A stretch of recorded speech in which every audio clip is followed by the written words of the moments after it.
Desperté en una clínica psiquiátrica sin saber cómo había llegado allí, con mi madre firmando papeles que me declaraban incapaz y transferían toda mi herencia de 2 millones a sus manos. Lo peor, ella lo hacía sonriendo y diciendo que era por amor. El olor a desinfectante hospitalario invadió mis fosas nasales como una hoja cortante, mientras intentaba enfocar mi visión borrosa en el ambiente extraño y frío que me rodeaba. Mi cabeza palpitaba con un dolor insoportable que parecía venir desde dentro del cráneo, como si alguien estuviera martillando mi cerebro con fuerza brutal y constante. Las paredes blancas de la clínica psiquiátrica privada parecían moverse y ondular ante mis ojos confusos, creando una sensación nauseabunda de desorientación que me hacía cuestionar si realmente estaba despierta o aún atrapada en alguna pesadilla terrible. Mis 32 años de vida parecían haberse disuelto en una niebla densa e impenetrable, dejando solo fragmentos confusos de memorias que no podía organizar en secuencia lógica. ¿Dónde estoy? ¿Cómo llegué aquí? ¿Por qué no puedo recordar nada de lo que sucedió en las últimas horas? Eran preguntas que martilleaban mi mente como tambores ensordecedores, creando un eco doloroso que reverberaba por todo mi ser. Mi cuerpo estaba vestido con un camisón hospitalario azul claro que olía a productos químicos y me hacía sentir vulnerable y expuesta, como si hubieran despojado no solo mis ropas, sino también mi dignidad e identidad. Intenté sentarme en la cama estrecha con sábanas ásperas, pero un mareo violento me derribó nuevamente contra la almohada dura, mientras mi estómago se revolvía con náuseas que parecían venir de otro mundo. Era como si mi propio cuerpo fuera un extraño que ya no reconocía, reaccionando de formas completamente impredecibles a cada intento de movimiento que hacía.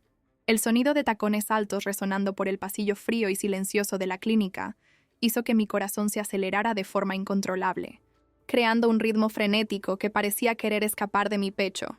Reconocería ese sonido característico en cualquier lugar del mundo. Eran los zapatos italianos caros que mi madre Margarete usaba en todas las ocasiones importantes. Aquellos de cuero rojo que había comprado en un viaje a Europa y que siempre hacían ese ruido distintivo cuando tocaban superficies duras. ¿Pero por qué estaría ella aquí? ¿Por qué mi madre estaría en una clínica psiquiátrica donde yo había despertado sin memoria de cómo había llegado? La puerta de la habitación se abrió lentamente con un chirrido metálico que me erizó completamente. Y allí estaba ella, Margarete, mi madre de 58 años, vistiendo su traje gris impecable y cargando un maletín de cuero que parecía contener documentos importantes. Sus cabellos grisáceos estaban perfectamente arreglados como siempre. Sus ojos azules brillaban con una intensidad extraña que nunca había visto antes, y en sus labios había una sonrisa que mezclaba satisfacción con algo que no podía identificar completamente. «Beatriz, mi querida hija, finalmente has despertado. Estaba tan preocupada por ti», dijo con una voz dulce que sonaba completamente falsa a mis oídos confusos. Había algo profundamente erróneo en toda aquella situación, algo que mi instinto gritaba como peligroso, pero mi mente embotada por los medicamentos no podía procesar adecuadamente. «Mamá, ¿qué está pasando? ¿Por qué estoy aquí? No recuerdo nada». Logré susurrar con una voz ronca que apenas reconocía como la mía propia. Margarete se acercó a mi cama con pasos calculados y delicados, colocando el maletín sobre la mesa de noche junto a un vaso plástico con agua que sabía a medicamento. Ella sostuvo mi mano de forma aparentemente cariñosa, pero sus dedos estaban helados como hielo, y su agarre tenía una firmeza que me incomodaba profundamente, como si fuera más posesivo que maternal. «Querida, tuviste un brote psicótico muy grave anoche. Intentaste hacerte daño y estabas completamente fuera de la realidad, diciendo cosas que no tenían ningún sentido», explicó ella con un tono de voz que intentaba sonar preocupado, pero que a mis oídos parecía demasiado ensayado, demasiado artificial, como una actriz representando un papel que había memorizado. Cada palabra que salía de su boca creaba más confusión en mi mente ya perturbada, porque no podía recordar absolutamente nada de lo que ella estaba describiendo. Lo último claro en mi memoria era haber cenado con ella la noche anterior en su lujoso apartamento, conversando sobre mis planes de viajar a Europa con la herencia que había recibido de mi abuelo. «No recuerdo nada de eso, mamá.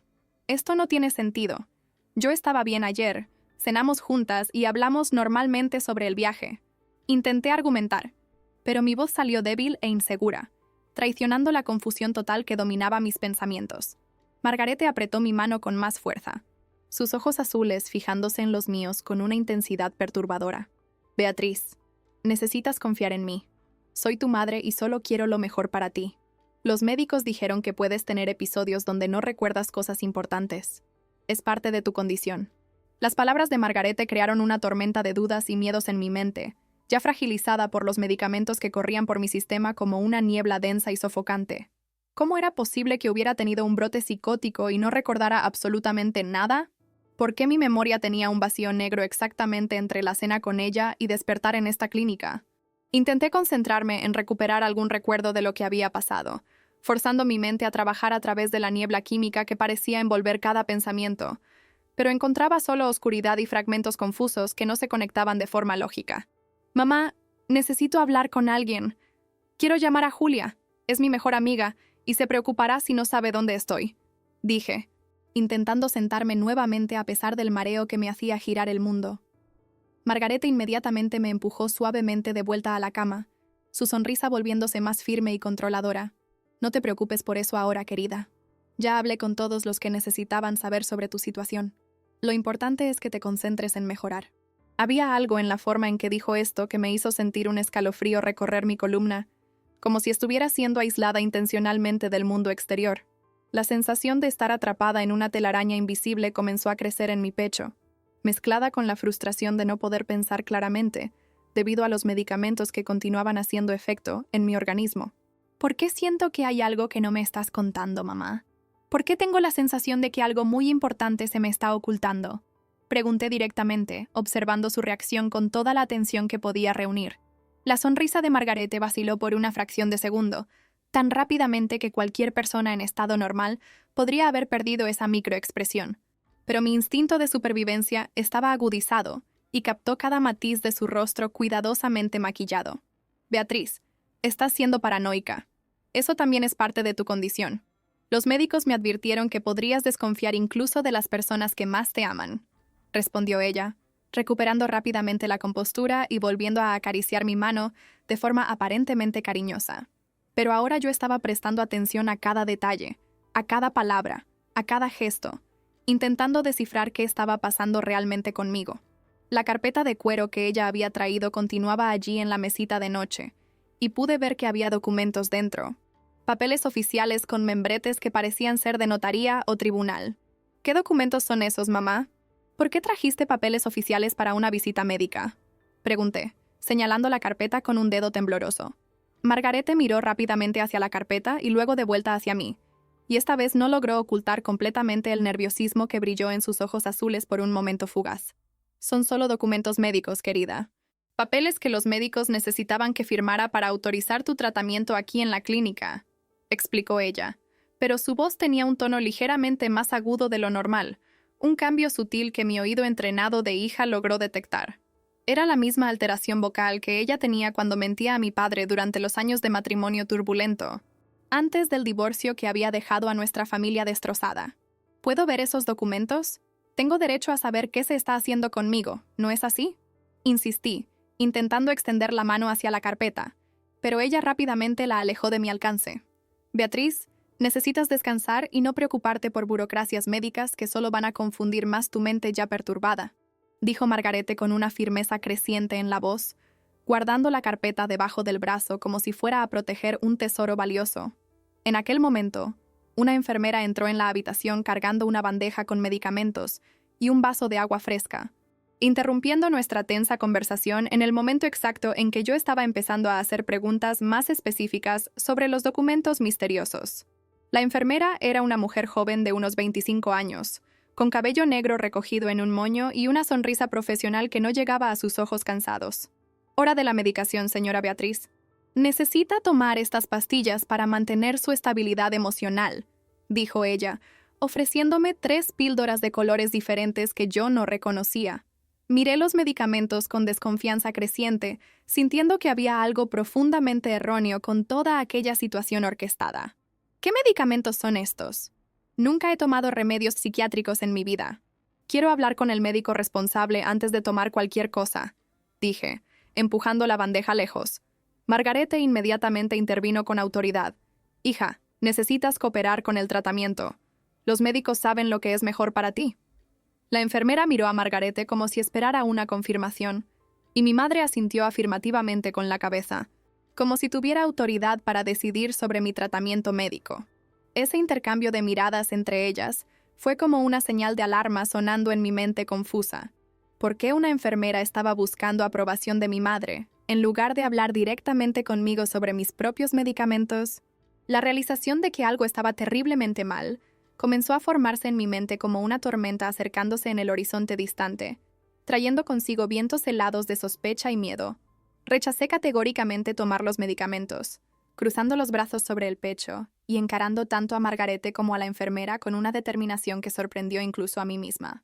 No voy a tomar nada hasta que alguien me explique exactamente qué está pasando conmigo, dónde estoy y por qué estoy aquí contra mi voluntad. Declaré con una firmeza que hizo que mi voz sonara más fuerte de lo que esperaba. La enfermera miró nerviosamente a Margarete, claramente incómoda con mi resistencia, mientras mi madre suspiró dramáticamente como si yo fuera una niña testaruda que estaba causando problemas innecesarios. Beatriz, estás en una clínica psiquiátrica privada porque tuviste un colapso mental grave. Te traje aquí para recibir el mejor tratamiento posible, dijo ella, intentando sonar paciente, pero yo podía detectar irritación creciente en su voz controlada. ¿Y quién decidió que yo necesitaba internación psiquiátrica? ¿Quién firmó los papeles de internación? No recuerdo haber estado de acuerdo con esto, cuestioné, mi mente comenzando a trabajar más claramente conforme la adrenalina de la sospecha quemaba a través de la niebla de los medicamentos anteriores. Margarete intercambió otra mirada significativa con la enfermera, y fue en ese momento que comencé a entender que había una conspiración ocurriendo a mi alrededor, un plan cuidadosamente orquestado del cual yo era simultáneamente el objetivo y la víctima inconsciente. La sensación de estar siendo manipulada creció en mi estómago como una serpiente retorciéndose, trayendo náuseas que no tenían nada que ver con medicamentos. Durante los minutos siguientes, observé con atención creciente cada movimiento, cada palabra, cada microexpresión de Margarete y de la enfermera, intentando descifrar los secretos que claramente estaban siendo escondidos de mí. La enfermera continuaba insistiendo en que tomara los medicamentos, explicando que eran esenciales para mi estabilidad, pero cuando pregunté los nombres específicos de las drogas y para qué servían, ella comenzó a tartamudear y mirar a Margarete en busca de orientación. Son estabilizadores del humor y ansiolíticos suaves. Nada que te vaya a hacer daño, dijo mi madre respondiendo en lugar de la enfermera, pero la forma en que evitaba detalles específicos me hizo sospechar aún más.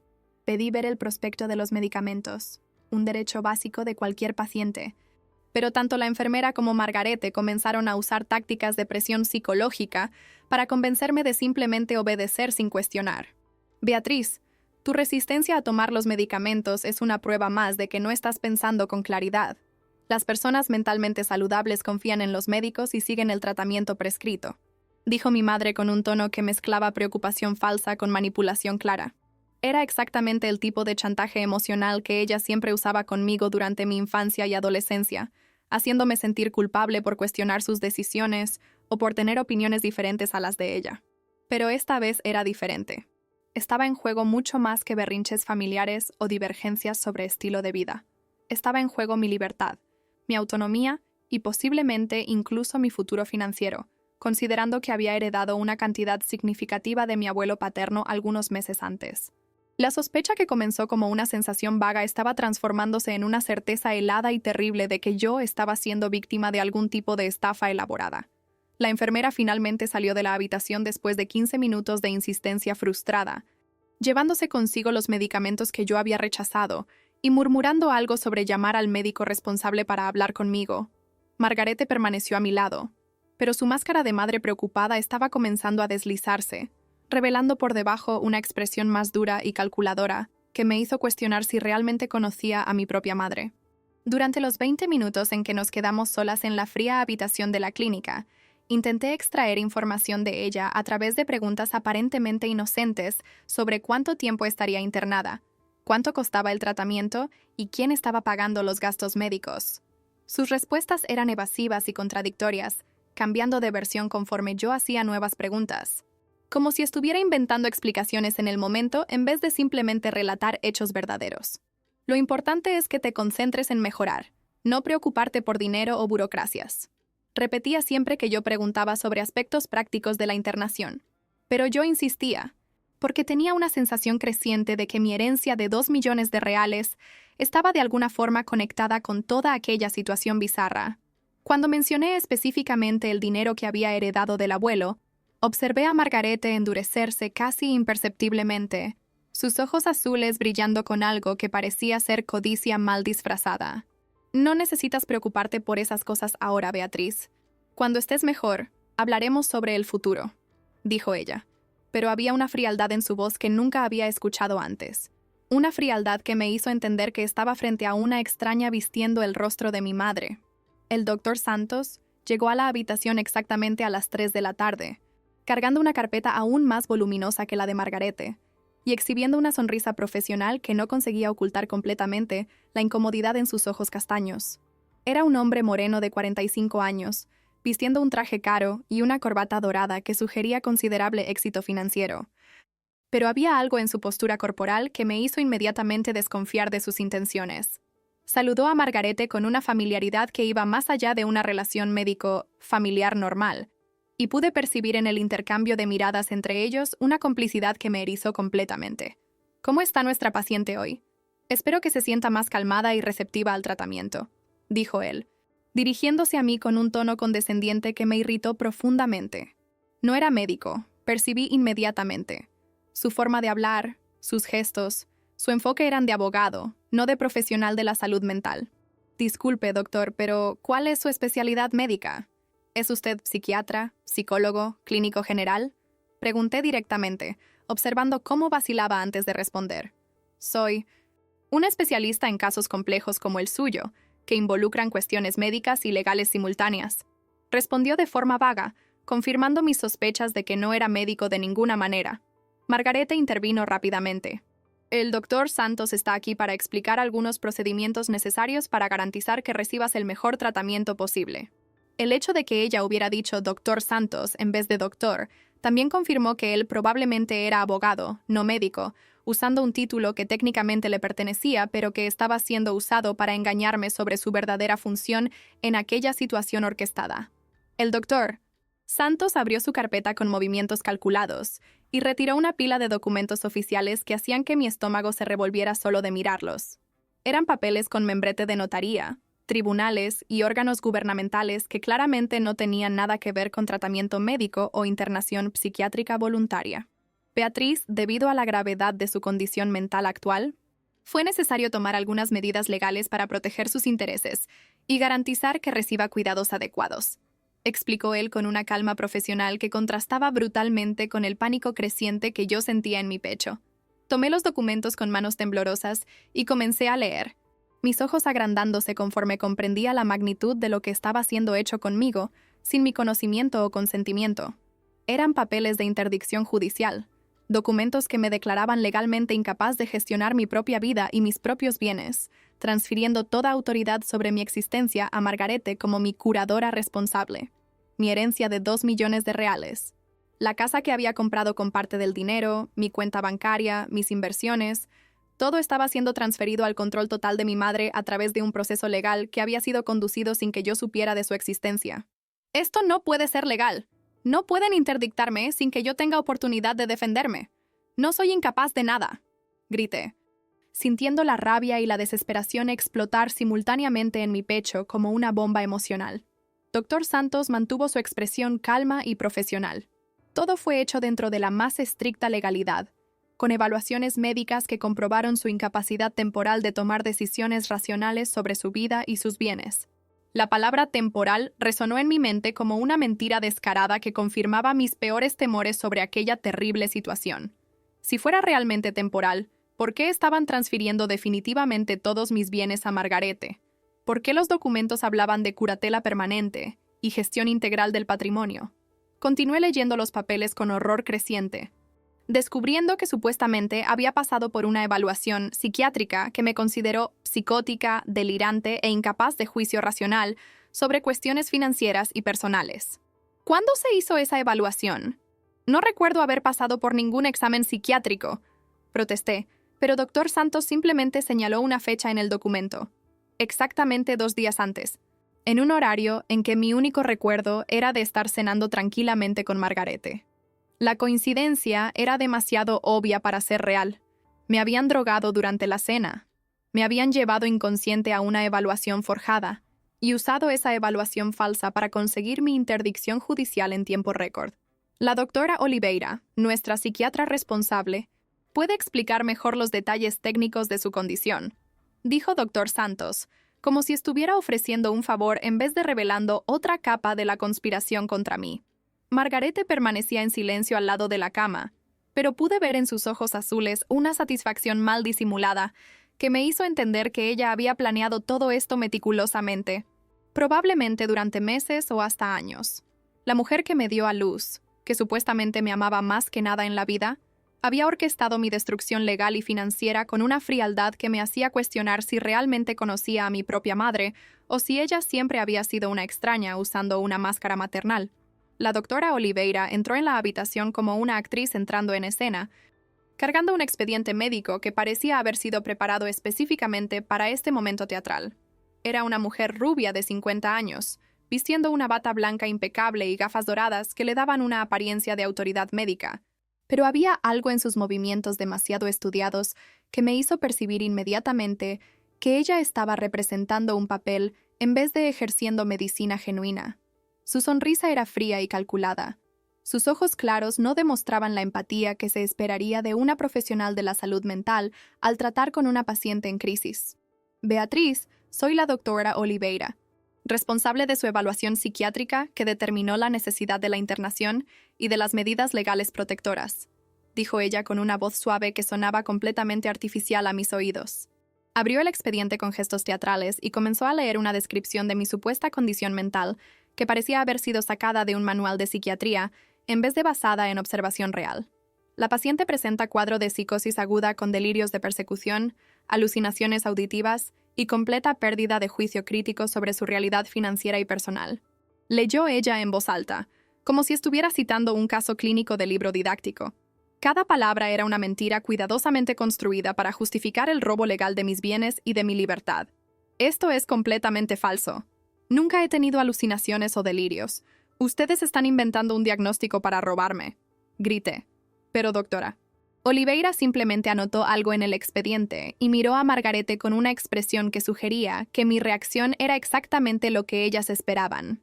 Vea cómo reacciona agresivamente cuando se enfrenta a la realidad de su condición, dijo doctora Oliveira a Margarete, como si yo no estuviera presente en la sala, o como si mi opinión sobre mi propia cordura fuera irrelevante. Era una táctica psicológica cruel que transformaba cualquier protesta mía en prueba adicional de mi supuesta locura. Si me quedaba calmada, era porque estaba sedada o en negación. Si protestaba, era porque estaba agitada y delirante. No había forma de ganar en aquel juego manipulativo donde mi propia defensa era usada como evidencia contra mí. Doctor. Santos observaba la interacción con interés profesional, ocasionalmente haciendo anotaciones en sus propios papeles, como si estuviera documentando evidencias para uso futuro en tribunal. La realización de que estaba siendo sometida a una farsa elaborada y bien orquestada me llenó de una rabia fría y determinada que quemó a través de la niebla de los medicamentos que aún corrían por mi sistema. Exijo una segunda opinión médica independiente. Exijo hablar con un abogado que no sea cómplice de ustedes. Exijo mis derechos como ciudadana brasileña. Declaré con toda la fuerza que pude reunir, pero las 3 personas a mi alrededor simplemente intercambiaron miradas condescendientes como si yo fuera una niña caprichosa haciendo exigencias imposibles. Margarete finalmente habló, y su voz tenía una dureza que nunca había escuchado antes. Beatriz, necesitas aceptar que no estás en condiciones de tomar decisiones sobre tu vida ahora. Estoy haciendo esto por amor, para protegerte de ti misma. La palabra amor saliendo de su boca sonó como una blasfemia que me hizo sentir náuseas físicas reales. Era así como ella justificaba el robo de mi libertad y de mi dinero, como un acto de amor maternal. Los 3 conspiradores permanecieron en mi habitación por 40 minutos más, forzándome a firmar documentos que me negué categóricamente a leer o aceptar, pero que ellos dijeron que serían considerados válidos incluso sin mi firma debido a mi incapacidad legal declarada. Era una situación kafkiana donde mi negativa a cooperar con mi propio robo era presentada como evidencia adicional de mi necesidad de tutela. Dr. Santos explicó con detalles fríos que Margarete ahora tenía poder legal total sobre todas mis decisiones: dónde viviría, qué tratamientos médicos recibiría, cómo se gastaría mi dinero, con quién podría o no tener contacto. Era como si me hubiera convertido legalmente en una niña de nuevo, pero una niña cuyos padres tenían claros intereses financieros en mantener su incapacidad. Su madre ha decidido que lo mejor para usted es permanecer internada en esta clínica por tiempo indeterminado hasta que su condición se estabilice completamente, dijo la doctora Oliveira, y la palabra indeterminado me hizo entender que pretendían mantenerme encerrada allí indefinidamente, tal vez hasta que realmente enloqueciera de verdad. Durante toda la conversación, intenté grabar mentalmente cada palabra, cada contradicción, cada evidencia de la conspiración que podría usar en el futuro, para probar mi cordura y revertir aquella terrible situación. Pero también me di cuenta de que sería extremadamente difícil convencer a cualquier autoridad externa de que era víctima de una conspiración, especialmente cuando había documentos oficiales atestiguando mi incapacidad mental, firmados por profesionales aparentemente acreditados. La sensación de estar atrapada en una telaraña legal imposible de escapar creció en mi pecho como una serpiente alimentándose de mi desesperación. Cuando los tres finalmente salieron de la habitación, dejándome sola con mis pensamientos aterrorizados y mi rabia impotente, comencé a planear mentalmente mi estrategia de supervivencia y eventual escape de aquella prisión disfrazada de clínica médica. Lo primero que necesitaba hacer era encontrar una forma de contacto con el mundo exterior sin que Margarete o sus cómplices lo supieran. Recordé que Julia, mi mejor amiga desde la facultad, era abogada especializada en derechos humanos, y ciertamente estaría buscándome si hubiera desaparecido sin aviso.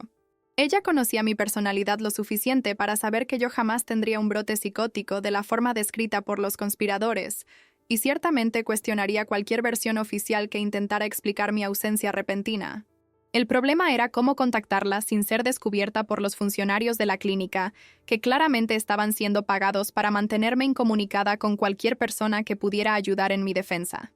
Durante las horas que siguieron, observé cuidadosamente cada movimiento de los enfermeros y guardias, intentando identificar patrones de vigilancia que pudiera explotar para enviar un mensaje al exterior.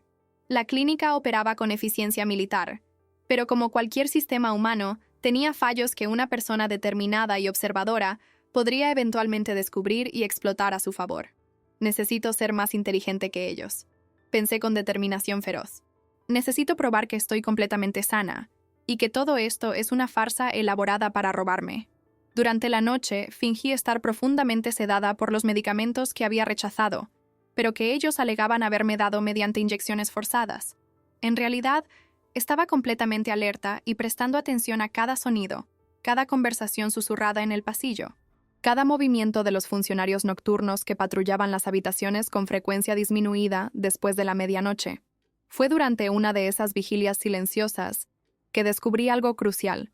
Una de las enfermeras del turno de madrugada estaba claramente incómoda con toda la situación, haciendo comentarios en voz baja a una colega sobre cómo esa chica no parece loca como las otras, y cuestionando por qué me mantenían aislada de forma tan rigurosa.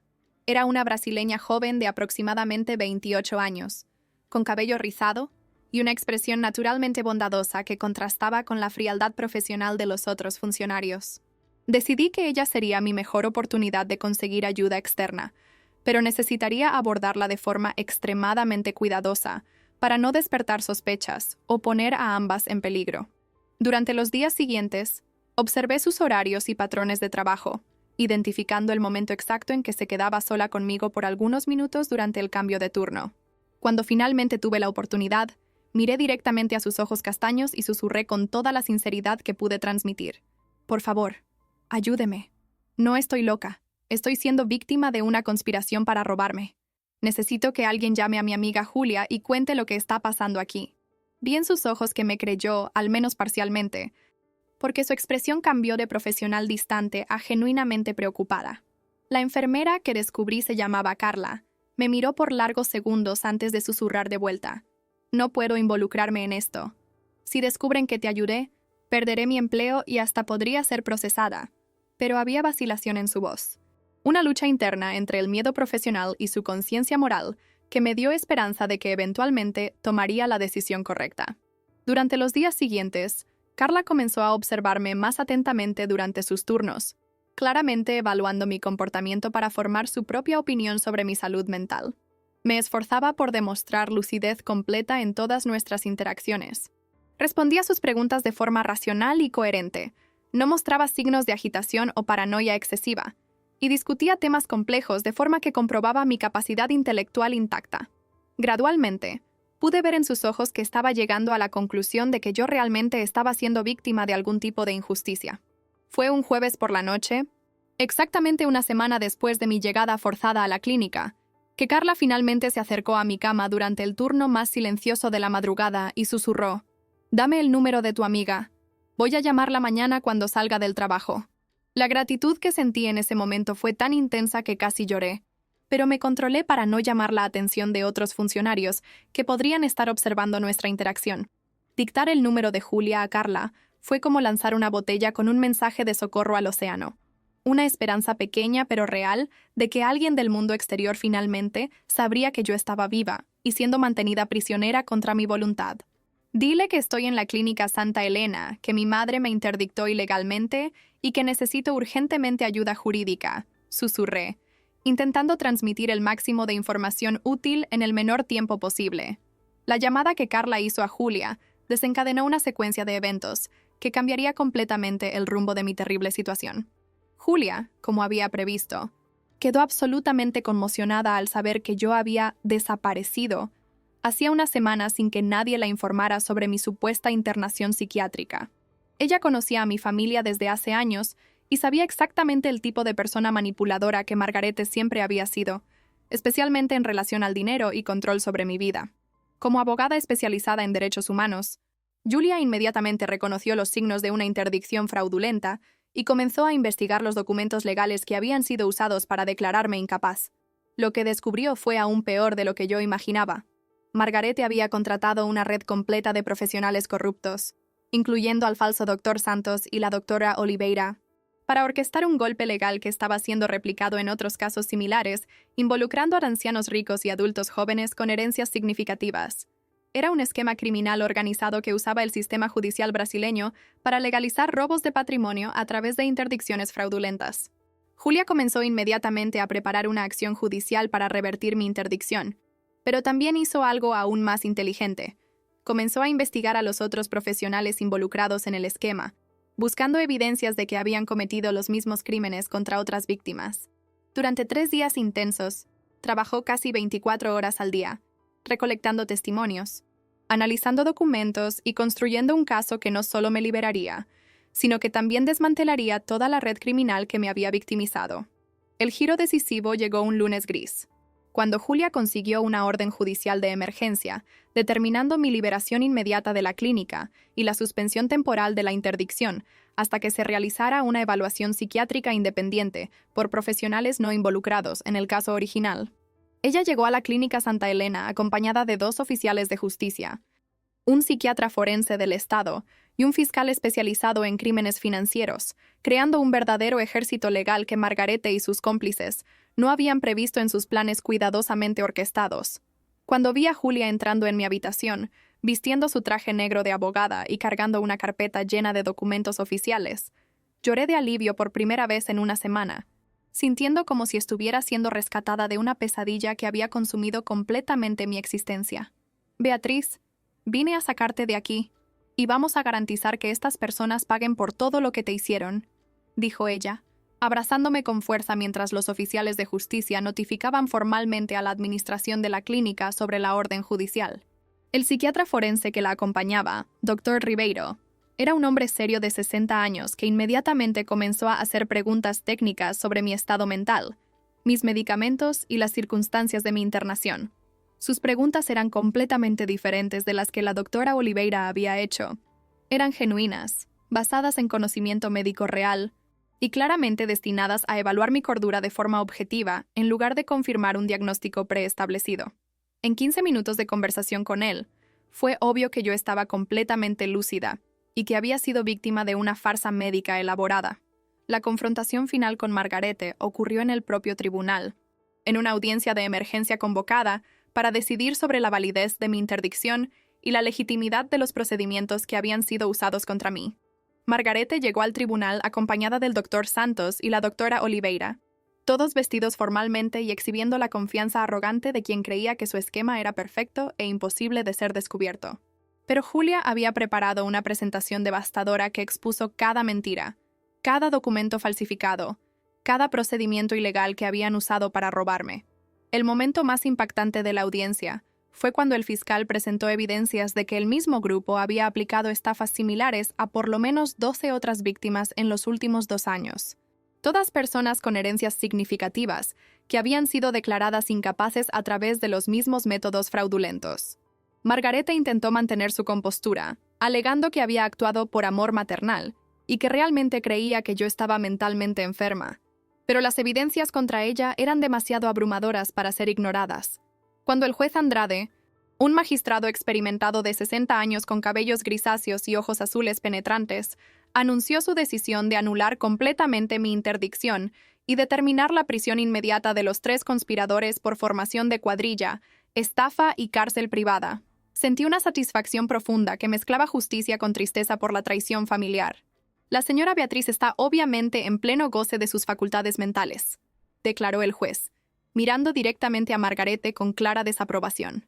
Y los crímenes cometidos contra ella representan una violación grave de los derechos humanos más básicos que nuestra sociedad debe proteger. Margarete fue condenada a 8 años de prisión por liderar el esquema criminal, mientras que el doctor Santos recibió 6 años por falsificación de documentos y ejercicio ilegal de la medicina. Y la doctora Oliveira fue sentenciada a 5 años por formar informes médicos falsos y participar en la conspiración. La red criminal que habían construido fue completamente desmantelada, con sus víctimas siendo liberadas y teniendo sus patrimonios restituidos a través de un proceso judicial colectivo que Julia coordinó con maestría impresionante. Mi herencia de 2 millones de reales fue totalmente recuperada, junto con los intereses y correcciones que se habían acumulado durante el periodo en que estuvo bajo control fraudulento. Pero el dinero, por más importante que fuera, no era la victoria más significativa. La verdadera conquista era tener mi libertad y dignidad restauradas, además de saber que otras personas no serían victimizadas por el mismo esquema en el futuro. Durante el juicio, descubrí detalles horripilantes sobre cómo Margarete había planeado todo durante meses, estudiando casos similares de interdicción y contratando a profesionales corruptos a través de una red de contactos en el submundo jurídico brasileño. Ella había llegado al punto de investigar drogas que podrían dejarme confusa durante la evaluación psiquiátrica forjada, demostrando un nivel de premeditación que hacía sus crímenes aún más impactantes. ¿Cómo una madre puede llegar a ese punto de frialdad con respecto a su propio hijo? Pregunté a Julia después de la sentencia, y ella respondió con sabiduría que me marcó profundamente. Algunas personas son capaces de cualquier cosa cuando dinero y poder están involucrados. Infelizmente, los lazos familiares no protegen a nadie de la codicia humana. Los meses que siguieron al juicio fueron de reconstrucción gradual de mi vida y de mi confianza en las relaciones humanas, un proceso lento pero necesario para superar el trauma de haber sido traicionado de la forma más cruel posible por la persona que debería protegerme por encima de todo. Julia me acompañó en sesiones de terapia con una psicóloga genuina, que me ayudó a procesar no solo el trauma de la prisión ilegal, sino también el dolor emocional de descubrir que mi propia madre era capaz de destruirme por dinero. Me mudé a un apartamento nuevo en una parte de la ciudad donde pudiera recomenzar sin recordar constantemente los lugares asociados con Margarete y nuestra familia destruida. Usando parte de la herencia recuperada, creé una fundación dedicada a ayudar a otras víctimas de interdicciones fraudulentas, trabajando en colaboración con Julia para identificar casos similares y ofrecer asistencia jurídica gratuita para personas que no tenían recursos para defenderse solas. La ironía era que Margarete, intentando robar mi dinero para sí misma, acabó inspirándome a usar esa riqueza para hacer la diferencia en la vida de otras personas que pasaron por situaciones similares. Durante este periodo de reconstrucción, también corté contacto completamente con todos los familiares que habían apoyado a Margarete o que se negaron a creer en mi versión de los hechos, entendiendo que algunos puentes necesitan ser quemados para que podamos seguir adelante con salud mental. La soledad inicial fue difícil, pero gradualmente fui construyendo una nueva familia elegida, compuesta por personas que demostraron lealtad genuina durante mi momento más difícil, especialmente Julia y Carla, que se convirtió en una amiga cercana después del juicio. Un año después de mi liberación, recibí una carta en la prisión de Margarete, el primer intento de contacto que ella hacía desde la condena. La carta estaba llena de pedidos de perdón y alegaciones de que ella había actuado por amor mal direccionado y miedo de que yo desperdiciara mi herencia.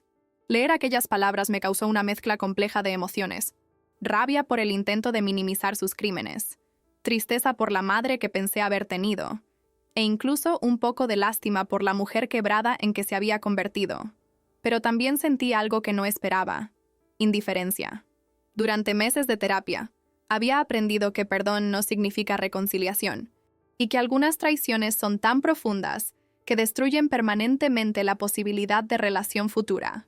Escribí una carta de respuesta, pero no para reconciliación. Fue para establecer límites finales y dejar claro que ella había perdido para siempre el derecho de ser parte de mi vida. Margarete, escribí usando su nombre en vez de madre, elegiste dinero sobre nuestra relación familiar. Ahora vive con las consecuencias de esa elección por el resto de tu vida. No respondas esta carta, porque no habrá otras comunicaciones entre nosotros. Enviar aquella carta fue un acto final de cierre que me permitió seguir completamente adelante, sin mirar hacia atrás con arrepentimiento o esperanza de reconciliación que solo me mantendría preso al doloroso pasado. 2 años después de que todo comenzara, estoy en una posición que nunca imaginé posible durante aquellos días terribles en la clínica. Soy una persona más fuerte, más sabia e irónicamente más rica que antes, no solo financieramente, sino también emocional y espiritualmente. La fundación que creé ya ha ayudado a más de 50 familias víctimas de esquemas similares de interdicción fraudulenta, y nuestro trabajo ha sido reconocido nacionalmente como modelo para combatir este tipo de crimen. Julia se convirtió no solo en mi mejor amiga, sino también en mi socia en la fundación, y la persona en quien más confío en el mundo entero. Conocí a un hombre maravilloso llamado Ricardo, un médico que trabaja con víctimas de trauma, y nuestra relación está creciendo de forma saludable y basada en confianza mutua real. Más importante que todo, aprendí que la familia no está determinada por la sangre, sino por la lealtad, el amor genuino y la disposición a sacrificarse por el bienestar del otro. Margarete puede haberme dado la vida, pero las personas que elegí para mi familia actual son aquellas que realmente se preocupan por mi felicidad y bienestar. Cuando miro hacia atrás, veo que aquella experiencia terrible, por más traumática que haya sido, también me liberó de una relación tóxica que me mantenía atada a patrones de manipulación que duraban desde mi infancia. A veces, reflexiono mientras trabajo en otro caso de interdicción fraudulenta. Necesitamos pasar por lo peor para descubrir de qué somos realmente capaces cuando luchamos por nuestra libertad y dignidad. La decisión de compartir mi historia públicamente no fue fácil, pero sentí que era importante alertar a otras personas sobre cómo funcionan los esquemas de interdicción fraudulenta y cómo protegerse de familiares con intenciones criminales. Durante una entrevista para un programa de televisión sobre derechos humanos, el presentador me preguntó si sentía odio por Margarete, y mi respuesta fue completamente honesta. Ya no siento odio, porque el odio es un sentimiento que consume más a quien odia que a quien es odiado. Siento tristeza por ella al haber elegido ser una criminal en vez de ser una verdadera madre, pero principalmente siento gratitud por haber descubierto su verdadera naturaleza antes de que causara aún más daños en mi vida. La entrevista generó miles de mensajes de personas que habían pasado por situaciones similares o que sospechaban estar siendo víctimas de esquemas parecidos, comprobando que mi historia no era un caso aislado, sino parte de un problema social mucho mayor que necesitaba ser expuesto y combatido. Muchas de estas personas se convirtieron en clientes de nuestra fundación, y algunas hasta se volvieron voluntarias ayudando a otras víctimas a recuperarse psicológicamente de los traumas de traición familiar y abuso legal. Ver cómo mi experiencia terrible podía transformarse en fuerza para ayudar a otras personas me dio un sentido de propósito que nunca había experimentado antes en la vida. Hoy, 5 años después de despertar en aquella clínica psiquiátrica sin saber cómo había llegado allí, puedo decir con certeza que soy una persona completamente diferente, más fuerte, más independiente y más determinada a usar mi libertad para hacer la diferencia en el mundo. Margarete continúa en prisión, y según las últimas informaciones que recibí a través de los canales legales, ella todavía intenta alegar inocencia y culpar a los otros miembros de la banda por engañarla sobre la naturaleza de los crímenes que estaban cometiendo. Esta negativa a aceptar responsabilidad por sus propios actos confirma que tomé la decisión correcta al cortar contacto permanentemente con ella. Personas que no consiguen reconocer sus errores no pueden ser confiables para un cambio genuino. Dr. Santos y Dra. Oliveira también permanecen presos, y el esquema criminal que operaban fue completamente desmantelado gracias a nuestro trabajo conjunto con fiscales públicos y organizaciones de derechos humanos. La legislación brasileña sobre interdicción también fue modificada para incluir salvaguardas adicionales que hacen más difícil que criminales abusen del sistema legal para robar patrimonios de víctimas vulnerables. Saber que mi experiencia terrible resultó en cambios sistémicos que protegerán a otras personas en el futuro me da una sensación de cierre y propósito que transformó mi dolor en algo constructivo y significativo. Nadie debería pasar por lo que pasé. Digo siempre a las víctimas que atendemos en la fundación. Pero si pasaste por ello, puedes usar esa experiencia para volverte más fuerte y ayudar a otros que aún están sufriendo.